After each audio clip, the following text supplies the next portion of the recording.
So we're back to Universe Ticket. It's the fifth episode. There's still two more in the, I guess, catalog, and then it'll go into like, I guess, a live show. But I'm not even sure where to watch this, to be honest, in terms of the lives. But anyways, I'm just gonna cover them in the way I've been doing it. I may have to delay as episodes come out. But anyways, this is the fifth episode. Like I said, competition. It introduces us to the Prism system.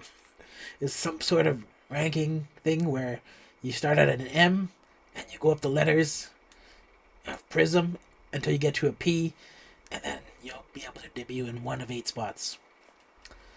So I guess this episode, there's gonna, not this episode, but at the end of this next phase, there's gonna be 9 eliminations. And I keep wondering if there's going to be voting, and then at the end of the episode, there is voting. And so I'm kind of confused about this hybrid system where the unicorn, which are the judges, they get to select pretty much who lives or dies. And then there's some voting, and I'm not even sure on which part people get to play a part in that. Because even when rankings play a part in it, uh, the judges can still save, like, I don't know, like 25% of the people in the competition. And so I'm not even sure what the role of voting is, other than to give people a chance to like try again, who are like about to be eliminated. But anyways, so in each, I guess there's gonna be 5 main competitions, sort of, and so this is uh, rank M competitions, and it's divided into 3 more ranks, which are high, average, and low. And depending on if you're high or average or low, you'll have a different chance of being saved and a different chance of being eliminated. And obviously, in this episode, we'll deal with 2 teams in the average category. That means 3 will be saved and 3 will be eliminated. Now, if this was low, 4 would be eliminated and 2 would be saved. If it was high, 4 would be saved and 2 would be eliminated. And so the ranking determines the likelihood of advancement and elimination. And I guess they're going to be tested right now. And so I just feel it's kind of odd separating people between like really skilled and not skilled at all, and then just cutting some of those people out. I feel like you just want high. Shouldn't you just want high or average?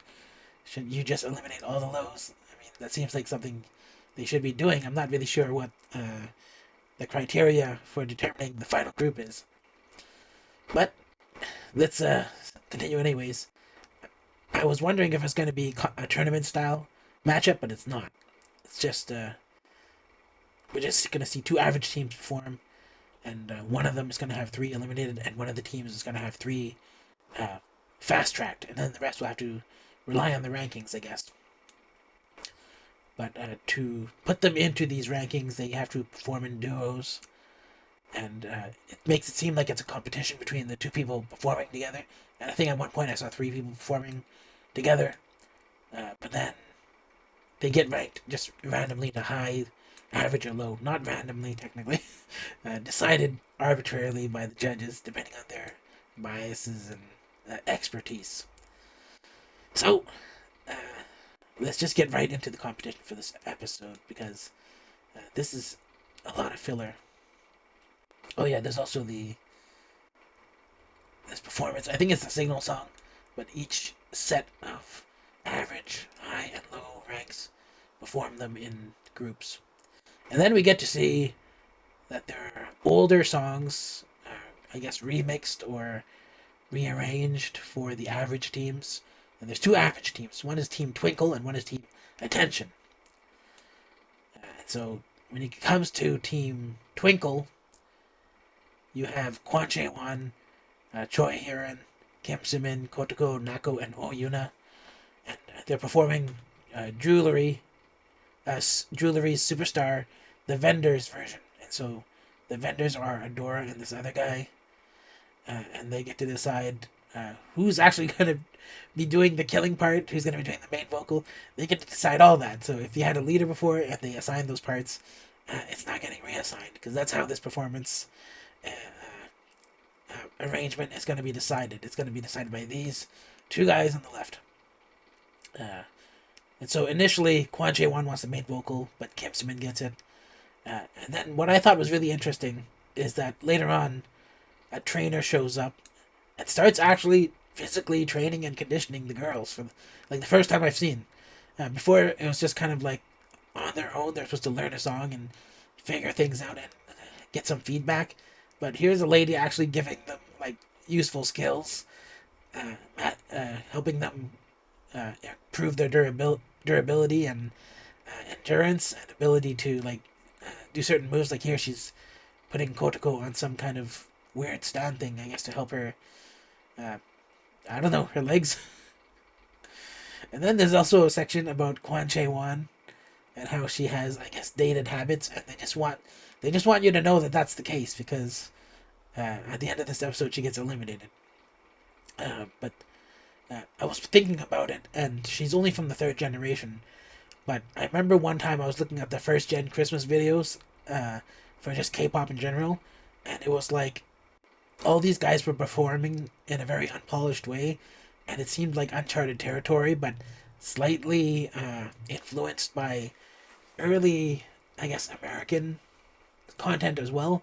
But even that stuff was kind of cheesy a little bit, but not that bad. But I think it aged better. But than the K-pop stuff from the first gen. But she's only third gen, and so, I mean, there are some really good third gen groups that are really polished and really skilled. But for some reason, she's just, I guess, from a different sector, and she's just kind of different.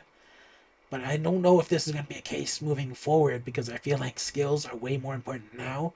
But more than just skills, but how people are trained and how people are taught in terms of their companies as well. Like you have to take vocal lessons, dance lessons, and people know like how to get someone to sing and dance properly. Well, not all the time. Sometimes they don't have to do that at all. And one thing I've noticed is that, like just looking at JYP's shows, his trainers don't know how to inspire emotional content in terms of like getting expressions out of them, and so they'd almost rather not deal with it. It seems like, but I feel like the overall industry has matured, and I'm not sure if this is gonna be a thing moving forward. But it might be for like some groups, I guess. But let's just get to their performance. And so, honestly, I thought this was really good. I didn't see any glaring issues. I feel like if Kotoko was the center, I didn't notice that she was the center, mainly because she didn't get that much or highlighted that much. She didn't get much center time. And so, other than that, I thought it was pretty good. And I actually wondered if they lip synced it, and so did one of the defenders. They asked if this was if there was a backing track or something to them. But they performed it well. I don't have any issues with this performance. It's perfectly fine to me. And then we get to the other team, which is Team Attention. And Lee Sun-woo, my favorite from Girls Planet, one of my favorites from Girls Planet, my top, I guess, 13 from my watching group.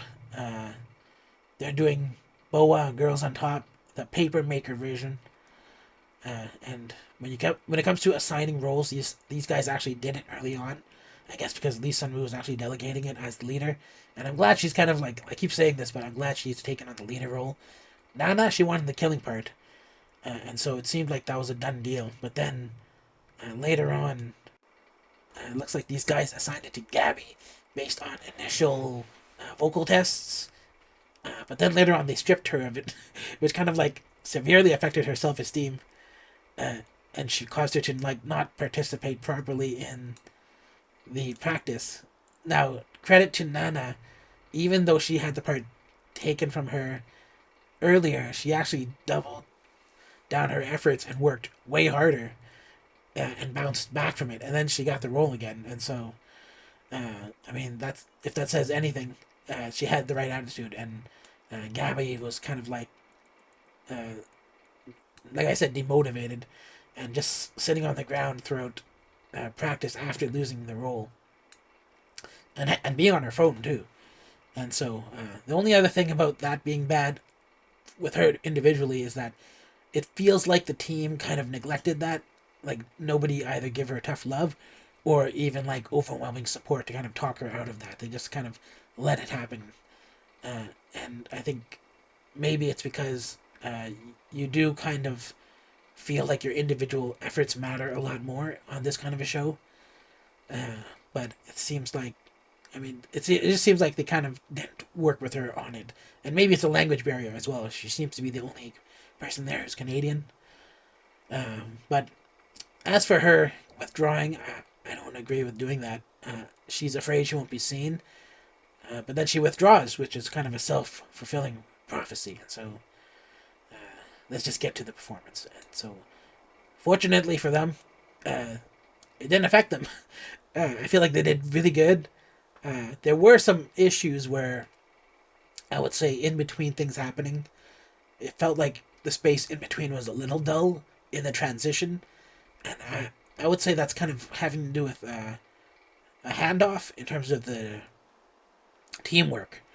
And so that's probably why I felt there was some dullness in between sections, is that maybe the team wasn't that cohesive and it was just kind of an ineffable thing that you just feel out.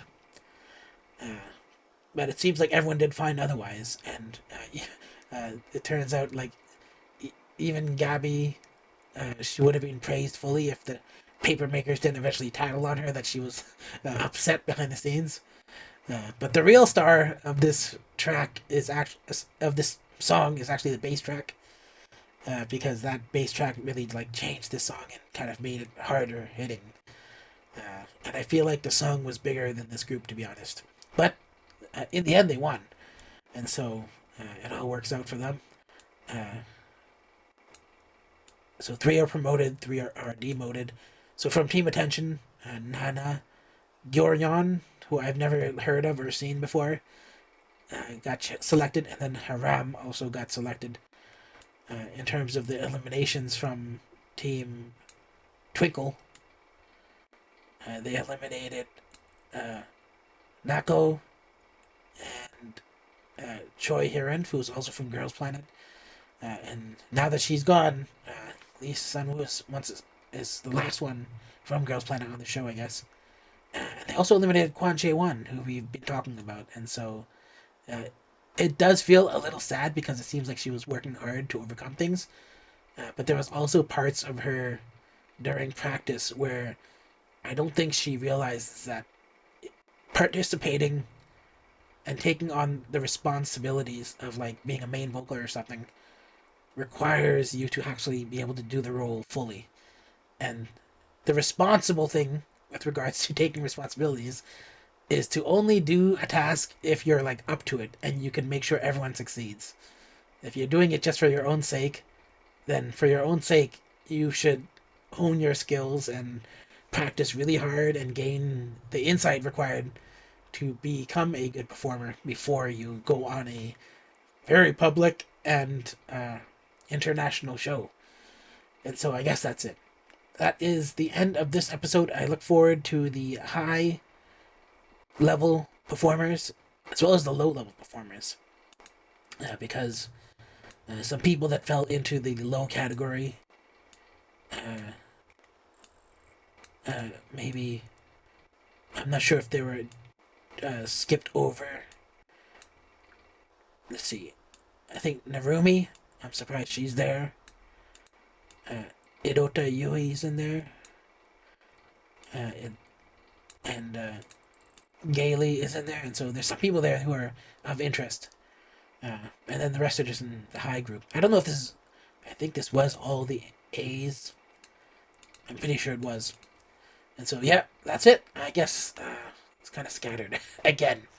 But anyways, I guess that's it. If you like this video, give it a thumbs up.